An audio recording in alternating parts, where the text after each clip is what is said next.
नमस्कार, आप देख रहे हैं प्रदेश का नंबर 1 और सबसे भरोसेमंद news channel India news Haryana और मैं हूं आपके साथ आयुष चित्रांश। दुष्कर्म और हत्या के केस में सजा काट रहे सिरसा डेरा प्रमुख को 21 दिन की फरलो मिली है। गुरमीत राम रहीम 28 फरवरी तक जेल से बाहर आ जाएगा। अब फरलो का मतलब यह है कि गुरमीत 21 दिन तक सामाजिक जीवन को बिता सकेगा। फरलो की टाइमिंग को लेकर के हालांकि सवाल उठने शुरू हो गए हैं। पंजाब चुनाव के साथ अब इस फरलो को जोड़कर देखा जा रहा है। हालांकि सरकार ने इसको महज इत्तेफाक बताया है। मुख्यमंत्री मनोहर लाल और जेल मंत्री रणजीत चौटाला ने कहा है कि 3 साल के बाद आम कैदी को फरलो का अधिकार है। मुख्यमंत्री की प्रतिक्रिया भी आपको सुनाएंगे, लेकिन फरलो से लेकर के जेल से बाहर आने और वेलकम की 6 अलग अलग तस्वीरें पहले आप अपने स्क्रीन पर देखते चलें। जो तस्वीर आप देख रहे हैं, रोहतक की सुनारिया जेल से गुरमीत राम रहीम गुरुग्राम के साउथ सिटी डेरे में पहुंचा।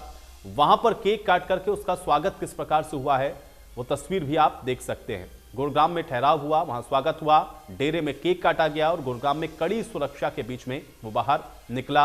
और उसके बाद जो सिरसा डेरा है वहां पर भी हलचल बढ़ गई है। तो 6 तस्वीरें आपके स्क्रीन पर हैं। पंजाब चुनाव के साथ हालांकि इसको जोड़ा जरूर जा रहा है, लेकिन आज चूंकि राम रहीम को जिस तरह से 21 दिन की फरलो मिली है, उसके बाद इसको लेकर के सवाल उठने लगे हैं। कुछ लोग इसको इस तरह से भी देख रहे हैं कि पंजाब के अंदर अब चुनाव होने हैं और इसलिए ये जो चुनाव हैं उसके साथ इसको जोड़ा जा रहा है कि आखिर ये जो टाइमिंग है वो चुनाव से ठीक पहले की क्यों है। हालांकि आप सभी को ये अधिकार है कि उसको फरलो मिले और ऐसे में ये जो फरलो मिली है गुरमीत राम रहीम को, उसका चुनाव के साथ कोई संबंध नहीं है। ये बात मुख्यमंत्री भी कह रहे हैं, जेल मंत्री रणजीत चौटाला भी कह रहे हैं।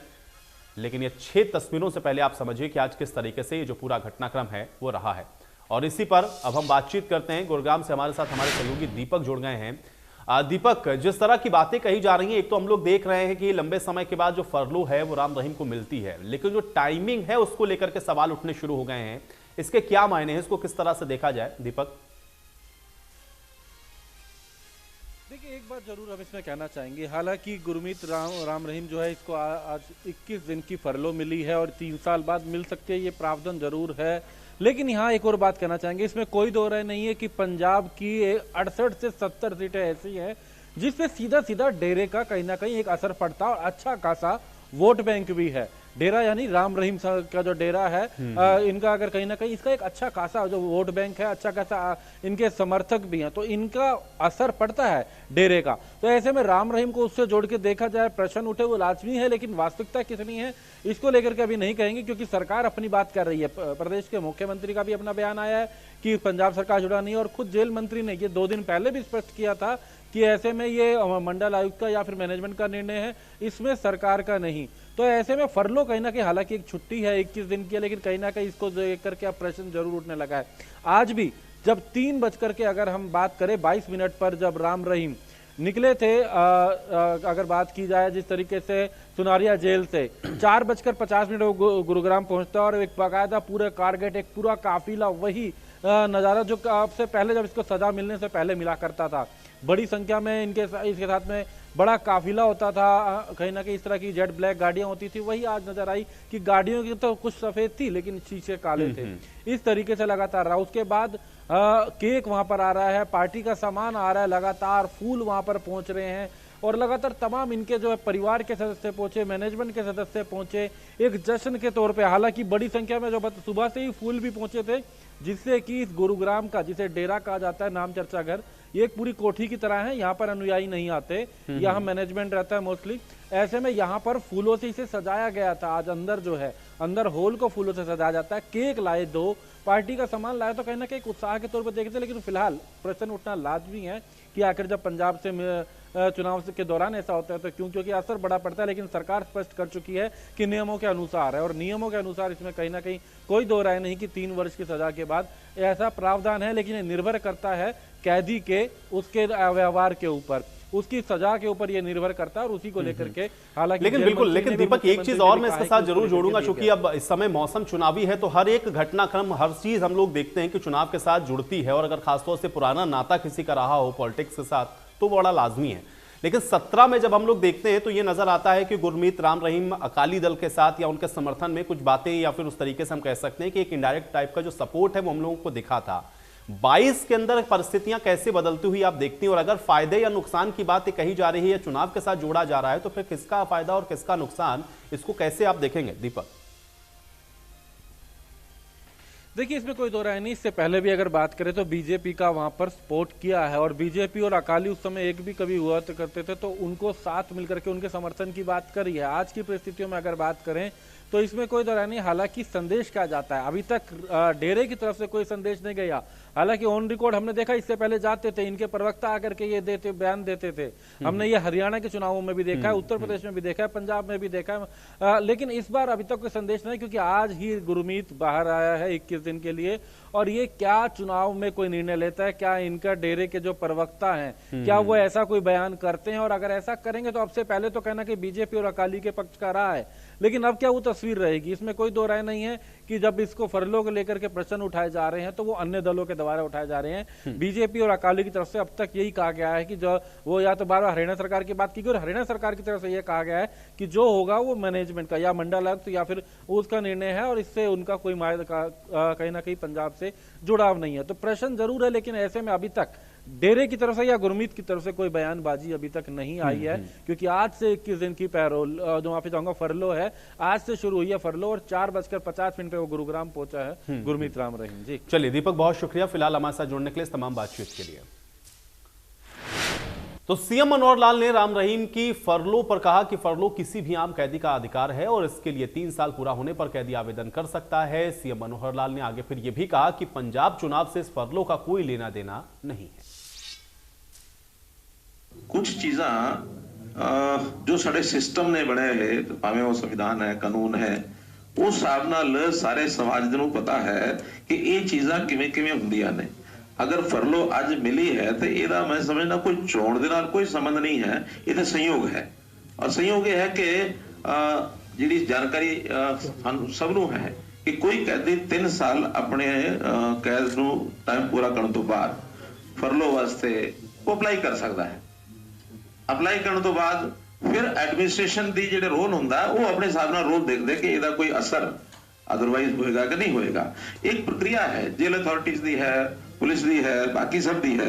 उन्होंने अप्लाई किया, उन्होंने अपने हिसाब नाल निरीक्षण किया, और इवन कोर्ट्स दे बहुत सारे फैसले ने कि 3 साल तो बाद कोई भी कैदी फरलो लेना चाहता तो ले सकता है। तो सिरसा डेरे की चुनाव में अहम भूमिका रहती है और ये किसी से छिपा नहीं है, इसलिए पंजाब चुनाव से पहले अब गुरमीत को फरलो मिलने पर इसके कई मायने हो रहे हैं। लेकिन पंजाब में इस बार सिरसा डेरे का किसी को समर्थन रहेगा या नहीं, यह साफ नहीं है। लेकिन ग्राफिक के जरिए एक बार आप समझ लीजिए कि पंजाब में जो डेरा है उसका अब तक का क्या कुछ ट्रैक रिकॉर्ड रहा है। 2022 की स्थिति साफ इसलिए नहीं है क्योंकि आज ही फरलो मिली है। अब 22 में क्या होगा इसके लिए थोड़ा और इंतजार कर लीजिए। लेकिन 2007 से अगर आप देखेंगे तो 2007 में पंजाब में डेरे का जो समर्थन था वो खुले तौर पर था। 2012 में फिर गुरमीत राम रहीम के डेरे से किसी को समर्थन नहीं दिया गया। 2017 आता है, अकाली दल को समर्थन डेरे की तरफ से मिलता है, और 2022 में अभी स्थिति स्पष्ट नहीं है। हो सकता है कि अभी कुछ दिनों में ये जो स्थिति है वो स्पष्ट हो जाए, या फिर पहले जैसे समर्थन किसी को नहीं था, हो सकता हो वो भी ना हो। लेकिन अब गुनाहों से नाता क्या है ये भी समझ लें। 2002 में साध्वी ने यौन शोषण का आरोप गुरमीत राम रहीम पर लगाया। हाईकोर्ट के आदेश पर इस पूरे घटनाक्रम की सीबीआई जांच और इसकी शुरुआत होती है। 2007 में सीबीआई के आरोप जो पत्र हैं, यानी कि जो रिपोर्ट लगाई जाती है, उस पर सुनवाई शुरू हो जाती है। 17 अगस्त 2007 को ये पूरी बहस पूरी होती है, और उसके बाद 25 अगस्त 2007 को राम रहीम को दोषी करार दे दिया जाता है। फिर 28 अगस्त 2007 को सजा सुनाई जाती है। रेप के 2 मामलों में 10-10 साल की जो सजा है गुरमीत राम रहीम को दी जाती है।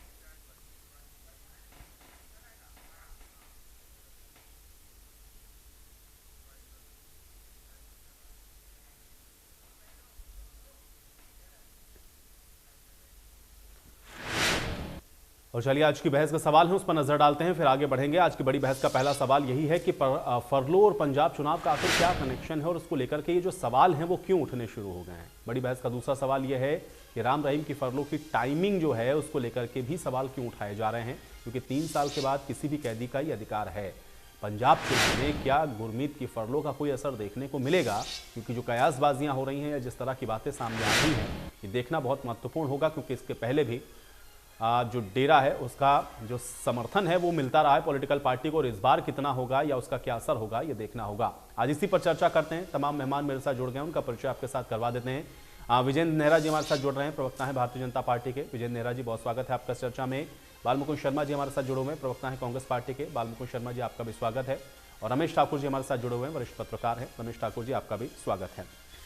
इस चर्चा की शुरुआत विजेंद्र नेहरा जी मैं आपसे करना चाहूंगा, क्योंकि अभी फरलो को लेकर के राम रहीम की जो सवाल उठ रहे हैं या जो कहा जा रहा है कि दरअसल पंजाब में चुनाव है इसलिए ये फरलो राम रहीम को दी जा रही है, इसको किस प्रकार से देखा जाए और जो सवाल उठे हैं टाइमिंग को लेकर के उस पर आपका रिएक्शन चाहता हूं।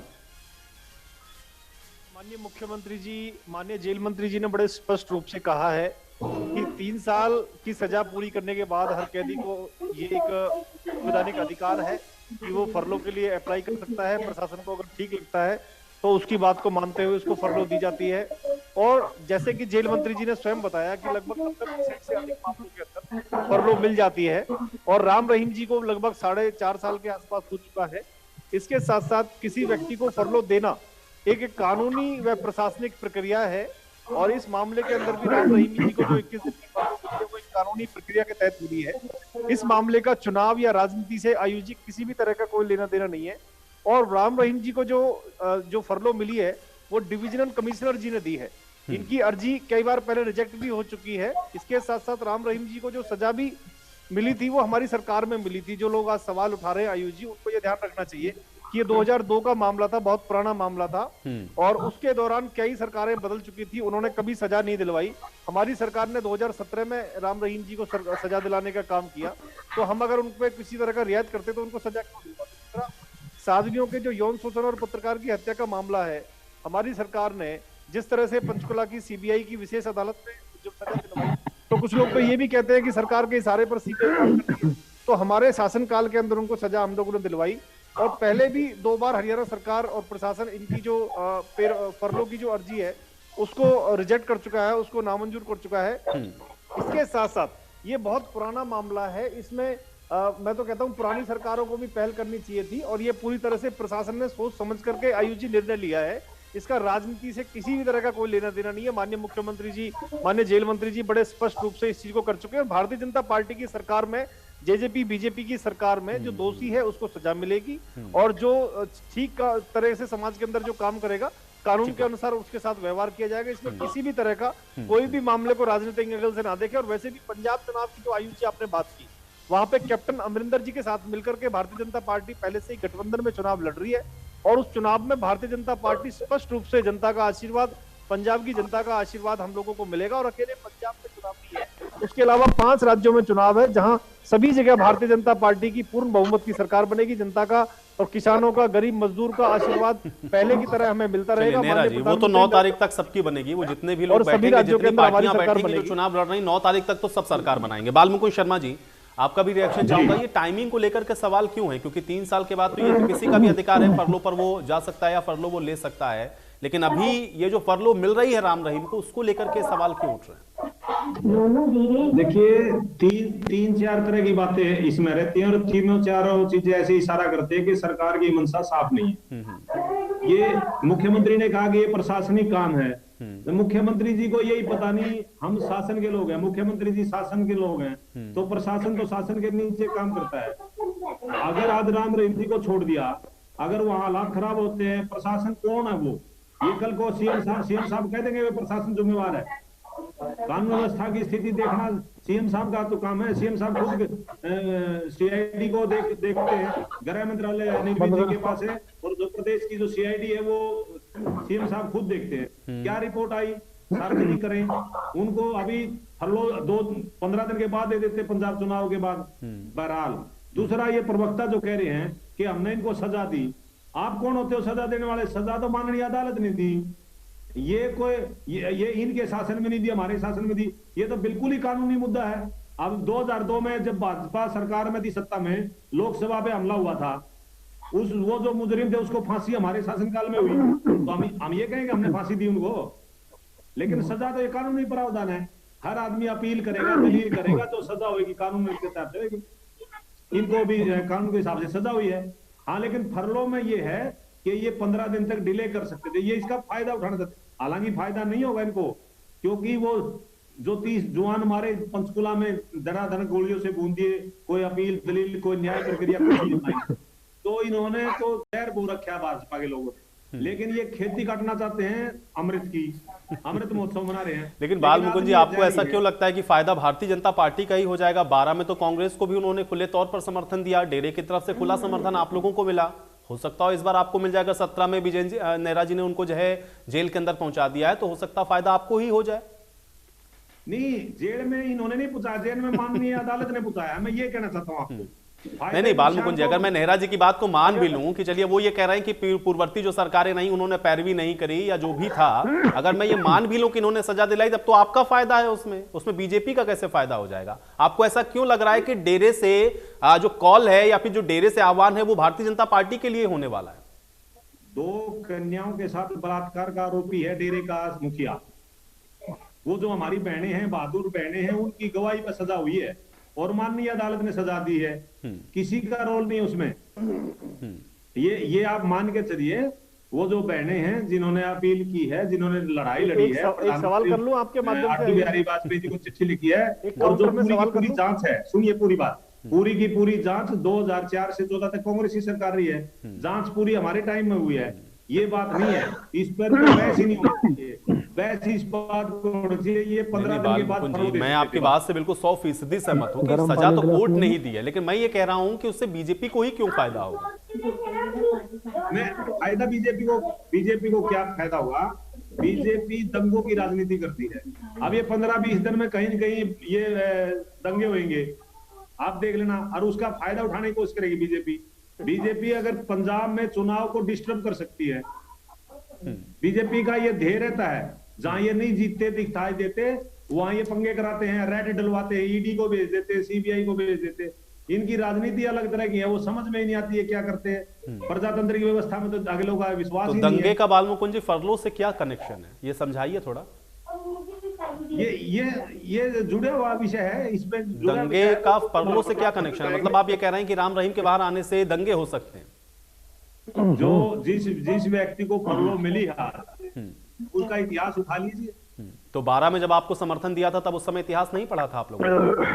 12 में सजा याफ्ता होने के बाद में फर्क है। आप एक इतने बड़े चैनल के एंकर हो, मेरी बात सुनिए सर। अगर एक आदमी सजा होने तक उसको कोई, अरे आरोप तो 2007 से ही लगने शुरू हो गए थे भाई साहब। सजा लगते उसको अगर 17 भी हो जाए तब भी 12 में तो समर्थन आपने दिया ना उसको। मेरी बात सुनिए आप, आरोप लगना किसी व्यक्ति पे, आरोप किसी पे भी लग सकते हैं। ठीक है, मतलब अब आरोप सिद्ध हो गया तब आपने ये मान लिया कि फिर वो आदमी दंगा करा सकता है, मतलब उसके पहले वो पाक साफ था। रमेश ठाकुर जी, नहीं, हाँ सजा हुई है, सजा होने के बाद 2007 में, उसके पहले वो दंगे नहीं कराते थे, उसके पहले उनके पास जो सर्टिफिकेट था वो क्लीन चिट थी उनके पास, लेकिन अब चूंकि वो आरोपी हैं, वो सजा काट रहे हैं, इसलिए अब वो दंगे करा सकते हैं कनेक्शन भारतीय जनता पार्टी के साथ। बताइए, आप कानून को मानते हो नहीं मानते हो? अरे बाल मुकुंद जी, मैं तो कानून को मानता हूं, लेकिन किसी इंसान की प्रवृत्ति ऐसे नहीं है कि वो उसने रातों रात बदल लिया। अगर वो दंगे में संलिप्त रहे होंगे तो वो पहले भी दंगे करा सकते थे। अब बीजेपी के साथ जाने पे ही दंगे क्यों कराएंगे वो? ये 28 अगस्त के बाद स्टेटस चेंज हो गया व्यक्ति का। 28 अगस्त से पहले वो दोषी नहीं थे, 28 अगस्त को सिद्ध दोषी होने के बाद आपने ये मान लिया कि वो आदमी दंगा करा सकता है। 12 में नहीं करा सकता है, 17 के बाद वो आदमी दंगा करा सकता है। रमेश ठाकुर जी कैसे इसको देखेंगे? ये जो टाइमिंग को लेकर के सवाल हैं, वो आपको लग रहा है कि लाजमी उठने चाहिए, या वाकई में जो बात कही जा रही है, मुख्यमंत्री कह रहे हैं या सत्ता पक्ष कह रहा है कि भाई 3 साल के बाद किसी का भी अधिकार है, वो फरलो पर बाहर आ गए? तो फिर आप डिबेट क्यों करवा रहे हैं इस पे? देखिए आयुषी, मुझे लग रहा है आप डिबेट क्यों करवा रहे हैं? अरे बाल मुकुंद जी, मैं टाइमिंग को लेकर ही तो सवाल पूछ रहा हूं ना, और अब मेरा सवाल रमेश जी से है, मैं उनसे समझना चाह रहा हूं, वरिष्ठ पत्रकार, उनका थोड़ा आंकलन सुने। रमेश ठाकुर जी, देखिए आयुषी, इसमें पूरे एपिसोड को आप 2 तरीके से दे सकते हो। पहला तो ये है लॉ एंड ऑर्डर की स्थिति। आपने बिल्कुल सही कहा कि इस तरह का या जिसके ऊपर अपराध सिद्ध हो चुका हो, कोर्ट ने उस चीज का मान लिया हो कि इनके ऊपर ये अपराध हैं। मैं 2 उदाहरण आपको देना चाहूंगा। एक कोलकाता से पहले जब कलकत्ता गए थे, वहां एक कहानी हुई थी।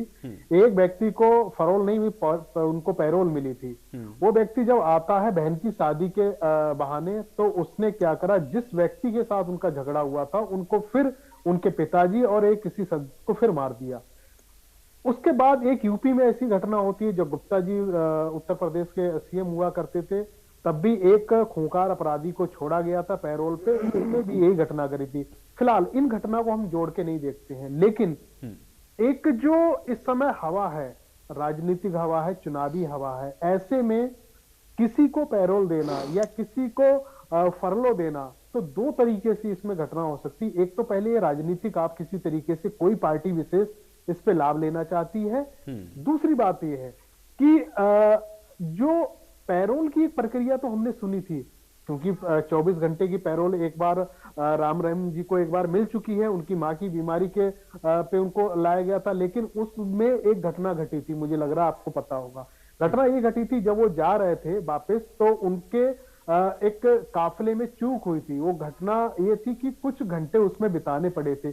खुदा न खास्ता इस तरह की कोई घटना ना हो, हम तो ये कहेंगे।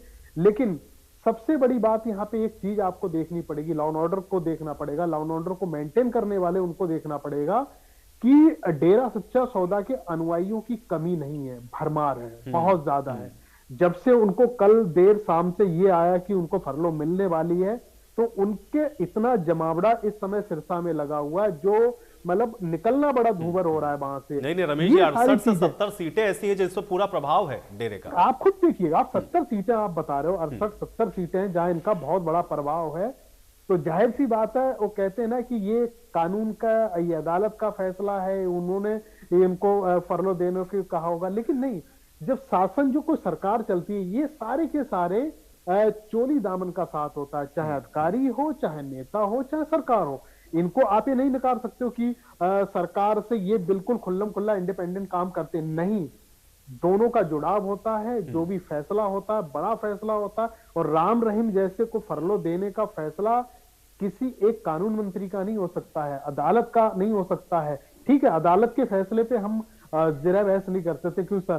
सबसे बड़ी अदालत उनको नतमस्तक में होना चाहिए, उनके फैसले पे हम लोगों को तर्क वितर्क नहीं देना चाहिए। लेकिन कुछ चीजें ऐसी हैं जो इशारा करती हैं कि इस फैसले के पीछे कुछ चीजें ऐसी हैं जो निशब्द करती हैं, जो मुंह तो नहीं खुलता है किसी का कि हम बताया कि ऐसा क्या जाए, लेकिन हाँ, जो टाइमिंग बताती है, इसमें कुछ ना कुछ मुझे लग रहा है राजनीतिक कहीं ना कहीं फायदा लेने की इसमें कोशिश की जाएगी। और सबसे बड़ी बात यह है कि इसमें जो कानून व्यवस्था है, उनको कमर कसनी होगी कि अगर उनके कोई भी आह्वान ऐसा कर देते हैं, हालांकि पुलिस की रिपोर्टिंग के बीच में रहेंगे, अगर कोई भी ऐसा बयान अपने अनुयायियों को दे सकते हैं, अपने भक्तों को दे सकते हैं, तो मुझे लग रहा है चुनावी माहौल मुझे लग रहा खराब हो सकता है।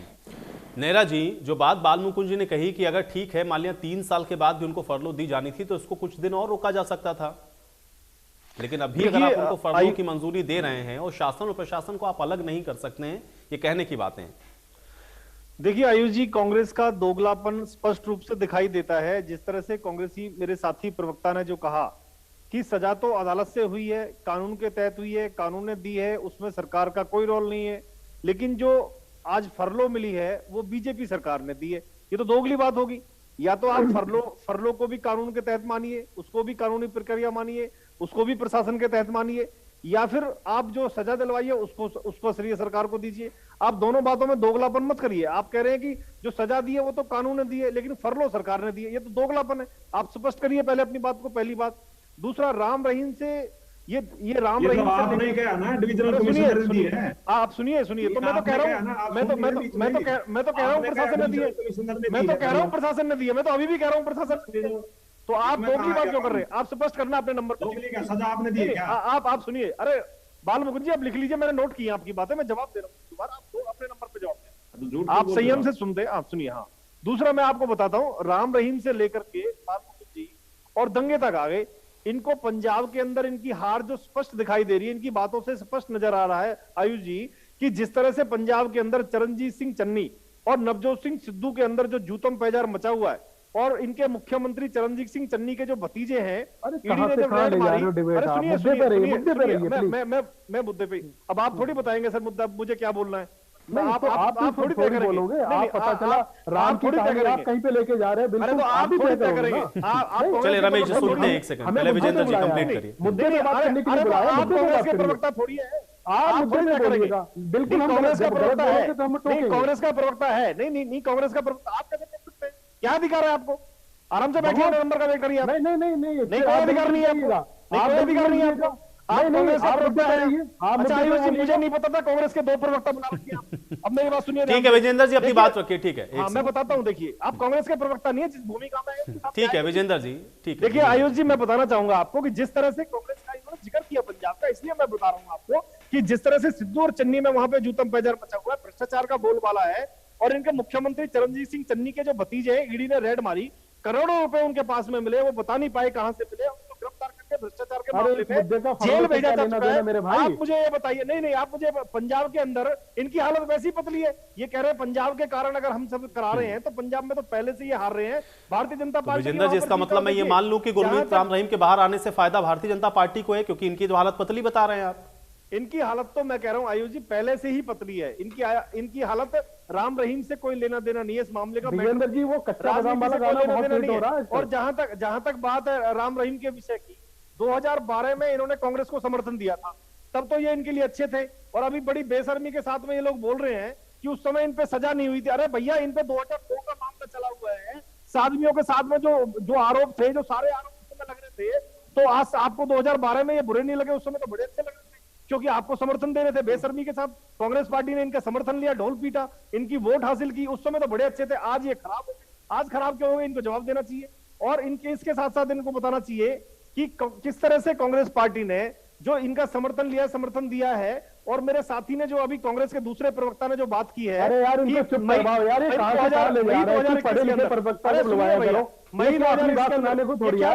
अरे भैया टाइम निकाल के किस अनपढ़ गवार आदमी को बुला लिया आयुष जी आप? ये ऐसे कांग्रेस गवारों को बुलवा रहे हैं यार, कैसे कांग्रेसी प्रवक्ता बन गए? नहीं रमेश जी नहीं, रमेश जी एक तो पहले शब्दों की मर्यादा का थोड़ा सा ख्याल रखा जाए, और दूसरा ये है कि आप किसी को यहाँ पे अनपढ़ और गवार नहीं कह सकते। सब पढ़े लिखे सम्मानित लोग हैं यहाँ पर, ये इजाजत मैं किसी को नहीं दूंगा कि कोई अनपढ़ गवार बोले किसी को।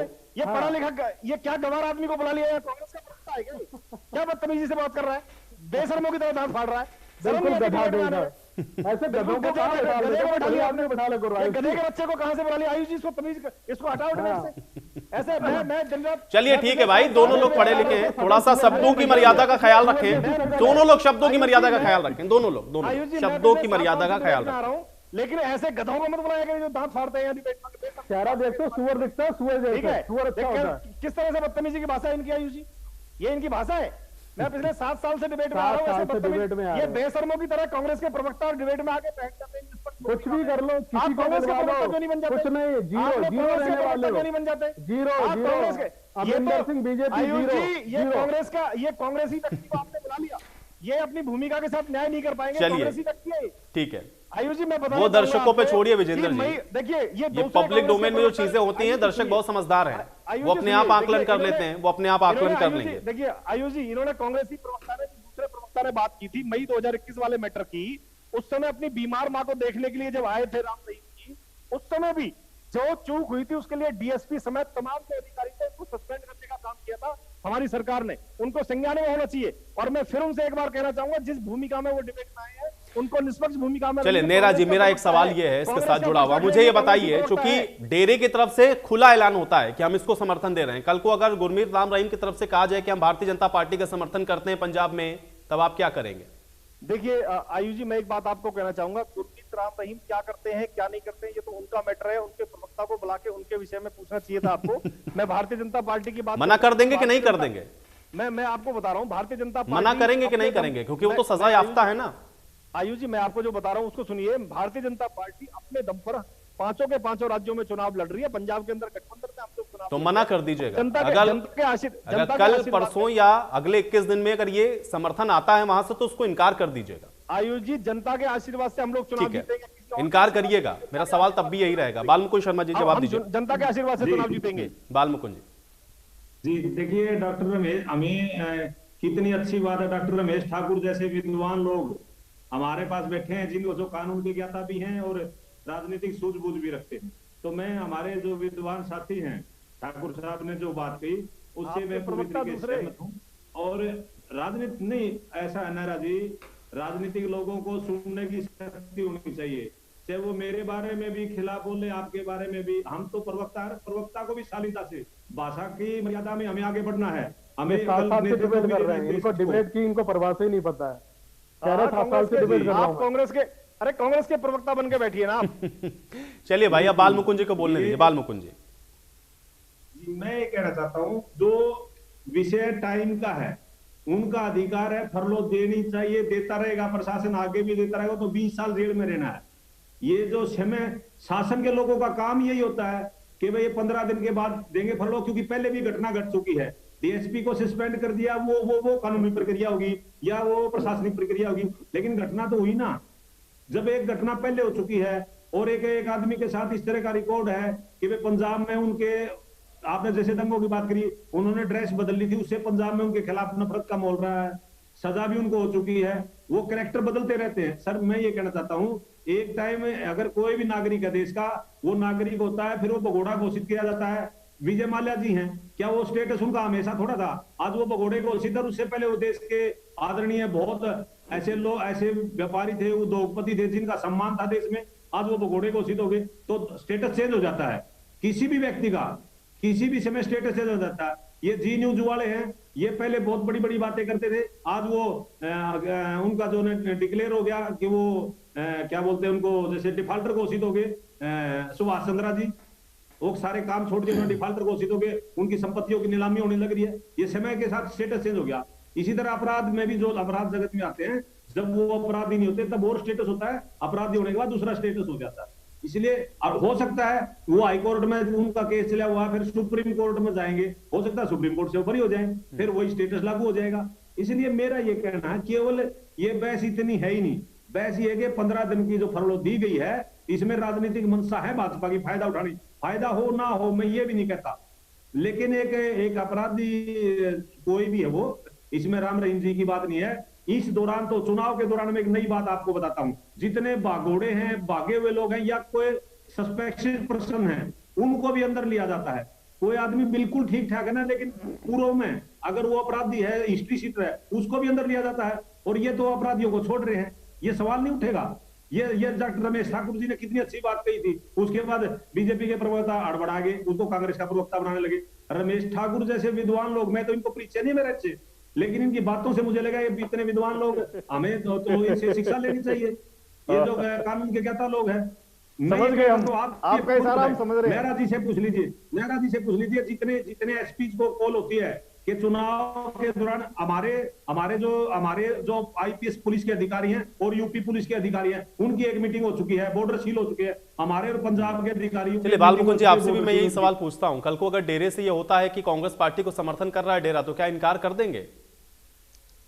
सर मैं हरियाणा का प्रवक्ता हूं, अभी चुनाव पंजाब में है, वो मेरे अधिकारक क्षेत्र में नहीं है। मैं हरियाणा का प्रवक्ता हूं, और हम जो है, क्योंकि हरियाणा की सरकार का ये, अब ये तो राजनीतिक जवाब है ना, मैं तो सीधा सवाल पूछ रहा हूं ना। अगर आप मानते हैं सजा याफ्ता हैं, और आपने कहा कि 12 से और 17 में स्टेटस चेंज हो गया, तो स्टेटस तो हर जगह एप्लीकेबल होगा। मैं तो मानता हूं कि आप तो प्रवक्ता हैं पार्टी के, कम से कम पार्टी तो समर्थन नहीं करेगी।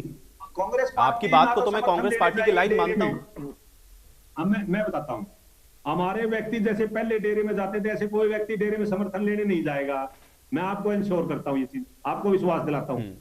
वो डेरे से अगर ऐलान हो जाए, क्योंकि 21 दिन बाहर रहेंगे ना, उसमें बीच में पंजाब का चुनाव है, वोटिंग है। 21 दिन में अगर मान लिया उन्होंने कहा कि नहीं हम कांग्रेस पार्टी को समर्थन करेंगे, डेरे से उन्होंने ऐलान किया, तब कांग्रेस पार्टी क्या कहेगी? मना कर देगी कि नहीं हमको नहीं चाहिए?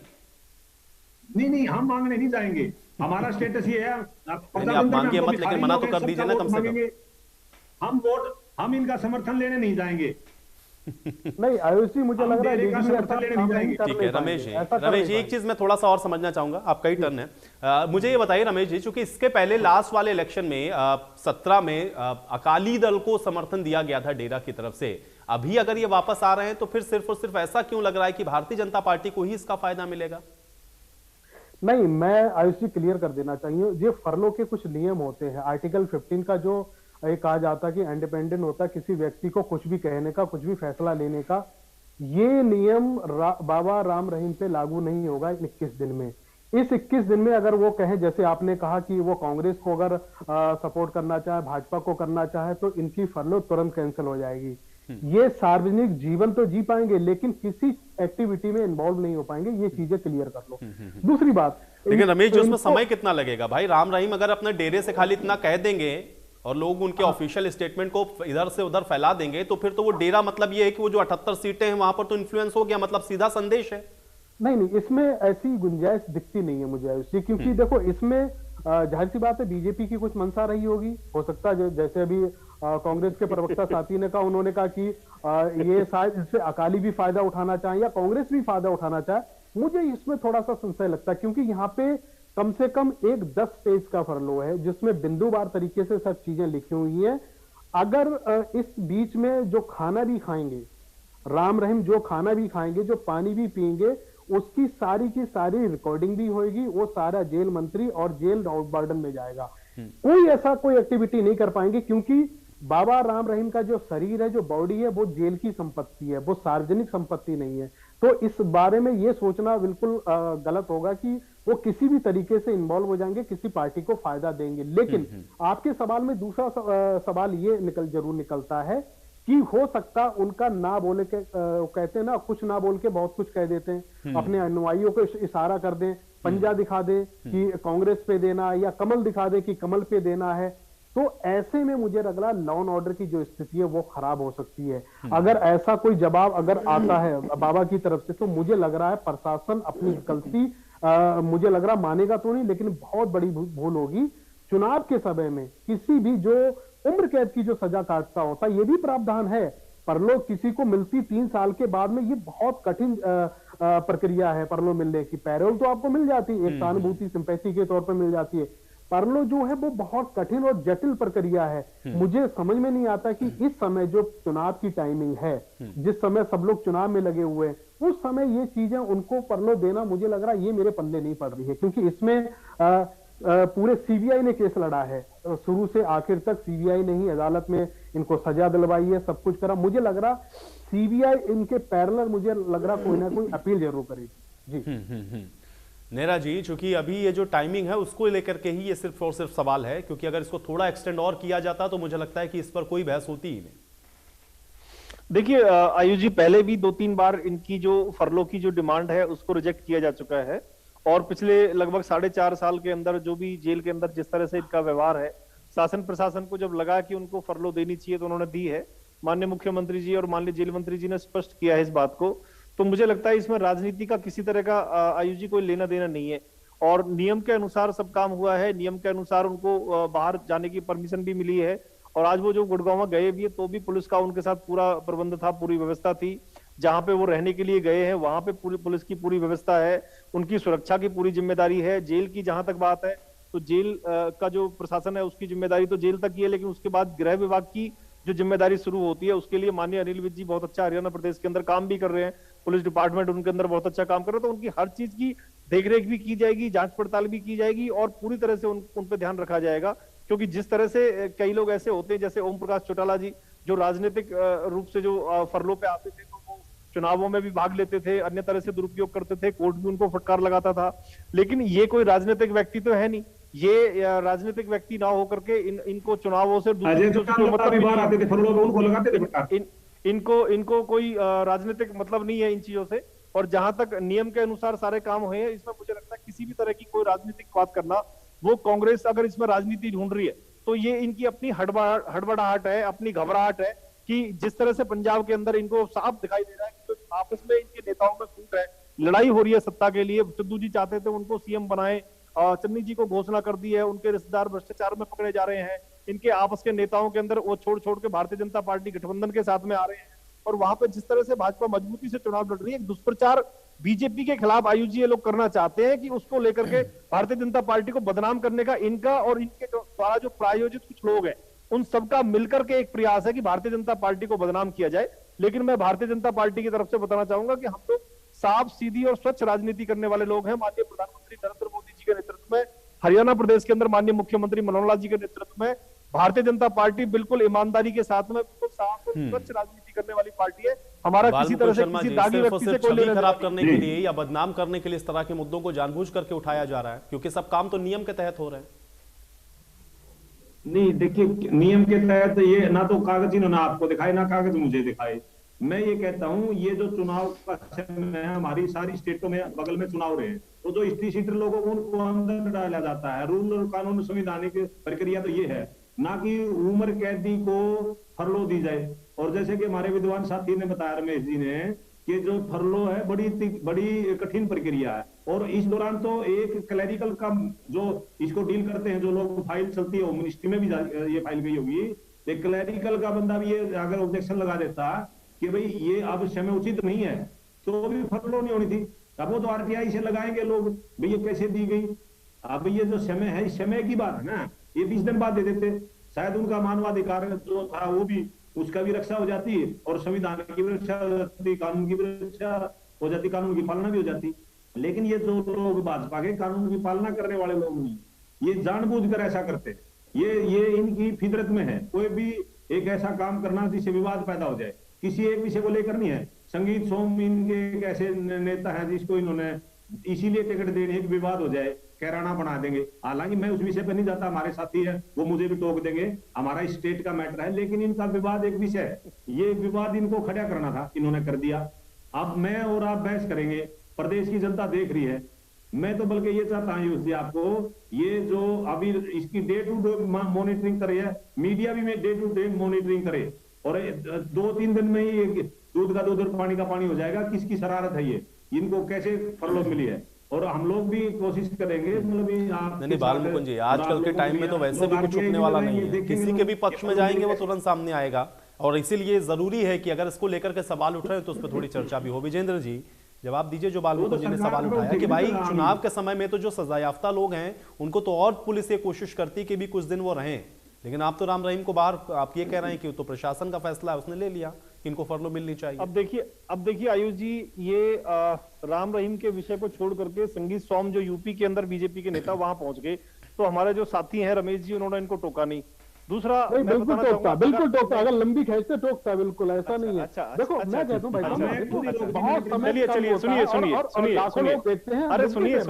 सुनिए भाई साहब, सुन लीजिए। चलिए बालमुकुंद जी ने खुद ही कह दिया कि अभी मुझे टोक देंगे, इसलिए वो उस विषय पे गए ही नहीं। रमेश जी मुझे लगता है अब बालमुकुंद जी को और मुझे आपको बताने की जरूरत नहीं, क्योंकि बालमुकुंद जी और हम सैकड़ों डिबेट कर चुके हैं, हम अच्छे मित्र हैं, हम अच्छे मित्र हैं, मैं आपकी जानकारी के लिए बता दूं। लेकिन आपकी भूमिका संदिग्ध है, मैं फिर कह रहा हूं। नहीं, आप पहली बार बैठे हो ना मेरे पास, पहली बार बैठे हो। देखो मैं मुद्दों पे बात करना पसंद करता हूं। सुनिए, तो आप नहीं बता सकते ना किसी को कौन कैसे करेगा। सर आपका अधिकार नहीं है, आप गलत भी तो आपका अधिकार नहीं है, आपका मुद्दों से बाहर भी नहीं जाओगे। एंकर है इसके लिए, आप थोड़ी डिबेट में अगर 4 लोग हो, मैं आप अपनी भूमिका निभाइए, आप चलिए, आप अपना काम करिए, आप अपनी डिबेट करिए, मुझे अपनी डिबेट करने दीजिए। जो मुझे बोलना है वो मुझे तय करना है, आप तय नहीं करेंगे। दूसरा, मैं जो इन्होंने बात करी संगीत सोम की, बालमुकुंद जी ने, बालमुकुंद जी अब अगर दूसरे राज्य की वह भी इस तरह से बात करी, तो महाराष्ट्र के अंदर आपके गृह मंत्री जेल के अंदर है। आप बताइए, दागी व्यक्तियों की अगर आप बात करते हैं तो महाराष्ट्र में आपके जो गृह मंत्री है ना, उन्होंने खुद ने ये कहा है पुलिस को कि मुझे करोड़ों रुपए इकट्ठे करके दो। तो भ्रष्टाचारी तो आपकी पार्टी और इस देश के अंदर, हरियाणा प्रदेश के अंदर, पंजाब के अंदर भ्रष्टाचार। चलिए विजेंद्र जी, मुझे लगता है कि अभी 1-2 दिन का हम लोग और इंतजार कर लेते हैं। ये जो तस्वीर है, ये जो परिस्थितियां हैं, बहुत जल्दी स्पष्ट हो जाएंगे। समय अब और ज्यादा है नहीं, क्योंकि चुनावों में भी समय बहुत कम बचा है। बहुत शुक्रिया, मेरे पास भी समय की थोड़ी कमी है। आप लोग का शुक्रिया समय निकालने के लिए, चर्चा करने के लिए। आज बड़ी बहस में मेरे साथ फिलहाल इतना ही।